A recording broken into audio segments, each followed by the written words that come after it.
যৌক্তিক সময়ে জাতীয় সংসদ নির্বাচন হলে দেশের সব সংকট কেটে যাবে বলে মন্তব্য করেছেন বিএনপির ভাইস চেয়ারম্যান শামসুজ্জামান দুদু। তিনি বলেন, অন্তর্বর্তী সরকারের ওপর আস্থা আছে, তারা দ্রুততম সময়ের মধ্যে সংস্কার শেষ করে দেশকে গণতন্ত্রমুখী করে মানুষের অধিকার প্রতিষ্ঠা করবে।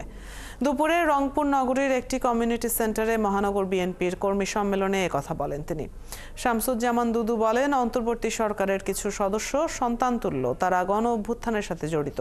সব ভুল বোঝাবুঝির অবসান ঘটিয়ে সবাইকে নিয়ে জাতীয় ঐক্য তৈরি করতে হবে, তাহলে আইনশৃঙ্খলা পরিস্থিতি সহ বাজার ব্যবস্থা স্বাভাবিক হবে।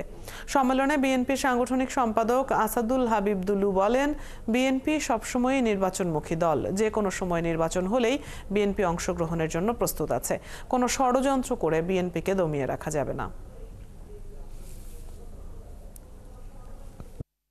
নির্বাচন খুব গুরুত্বপূর্ণ, না হলে যে সংকটগুলো তৈরি হচ্ছে সেই সংকট থেকে দেশকে রক্ষা করা, বিতর্ককে হীন করা, এটা খুব কঠিন হবে। সেই জন্য নির্বাচিত নেতৃত্ব, নির্বাচিত সরকার, নির্বাচন এগুলো খুব গুরুত্বপূর্ণ। যৌক্তিক সময়ের মধ্যে একটি নির্বাচন চাই।